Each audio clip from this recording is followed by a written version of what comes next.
কাজেই সেই জায়গা থেকে ইসলামী আন্দোলন বাংলাদেশের দায়িত্ব সবচেয়ে বেশি। আলহামদুলিল্লাহ, আমি সাক্ষী দিচ্ছি লাখো জনতার এই মজমায় আমরা হযরত পীর সাহেব চরমনায় সৈয়দ রেজাউল করিম সাহেব হাফিজাহুল্লাহর মধ্যে সেই উদারতা এবং সেই আন্তরিকতা আমি প্রত্যক্ষ করেছি, আমি সাক্ষী দিচ্ছি। এই জন্য আমরা আশাবাদী আগামী দিনে ইনশাআল্লাহ আমাদের ঐক্য প্রতিষ্ঠিত হবে। এই জন্য আমাদের যেই কথা আমরা একমত, সেটা হলো আগে আমাদের উলামায়ে দেওবন্দের নেতৃত্বে যে সকল রাজনৈতিক সংগঠনগুলো পরিচালিত হচ্ছে, আমরা আমাদের মধ্যে আমাদের ঐক্যকে আরো সংহত এবং মজবুত করব। ইতিমধ্যে আমির হেফাজত আল্লামা শাহ মুহিবুল্লাহ বাবুনগরী হাফিজাহুল্লাহর পক্ষ থেকেও আমাদেরকে সকল সংগঠনকে এই দাওয়াত দেওয়া হয়েছে। কাজী ইনশাআল্লাহ আমরা আশা করছি যে অদূর ভবিষ্যতে অনতিবিলম্বে আমাদের ঘরানার সবগুলো রাজনৈতিক সংগঠন আমরা সীসাডালা প্রাচীরের মতো ঐক্যবদ্ধ হব।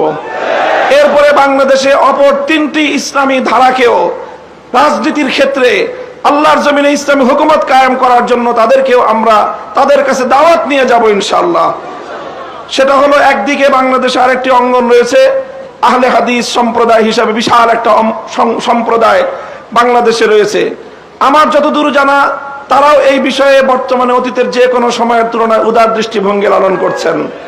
ডক্টর আসাদুল্লাহ গালিব এবং মৌলানা আব্দুর রাজ্জাক বিন ইউসুফের নেতৃত্বে আহলে হাদিস ভাইয়েরা তারা রাজনৈতিক অঙ্গনে উলামায়ে উম্মতের সাথে উলামায়ে দেওবন্দের সাথে ঐক্য করার জন্য তারা প্রস্তুত রয়েছেন। আমাদের আরেকটি অঙ্গন রয়েছে যাদেরকে আমরা সুন্নি বলে জেনে থাকি, সেই সুন্নি ভাইয়েরাও আমি আশা করি এবং আমার কাছে যতটুকু ধারণা তারাও ঐক্যের জন্য প্রস্তুত রয়েছেন। তৃতীয় যে আরেকটি গ্রুপ রয়েছে জামায়াতে ইসলামী বাংলাদেশ, যারা দীর্ঘদিন ধরে রাজনৈতিক অঙ্গনে আল্লাহর জমিনে আল্লাহর আইন বাস্তবায়ন করার স্লোগান নিয়ে যারা কাজ করছেন, তাদেরকেও আমরা উদাত্ত আহ্বান জানাবো এবং তাদের কাছে আমরা দাওয়াত নিয়ে যাব।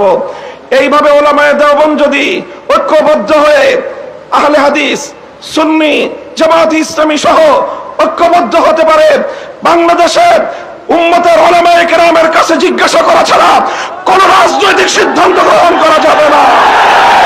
বাংলাদেশ ইনশাআল্লাহ আল্লাহর নিজাম অনুযায়ী চলবে, কোরআনী শাসন বাস্তবায়ন হবে ইনশাআল্লাহ। সেই দিন আমরা দেখতে পাবো, আমাদের হায়াতে আমাদের জীবদ্দশায় দেখতে পাবো।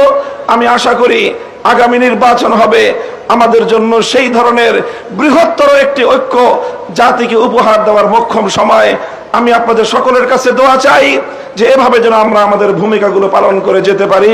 বাংলাদেশ খেলাফত মজলিসের পক্ষ থেকে আমি আজকের এই ভর মজলিসে এই ধরনের কার্যক্রম পরিচালনায় আমাদের শতভাগ উদারতার এবং আন্তরিকতাপূর্ণ ভূমিকা পালন করার প্রতিশ্রুতি দিয়ে যাচ্ছি ইনশাআল্লাহ।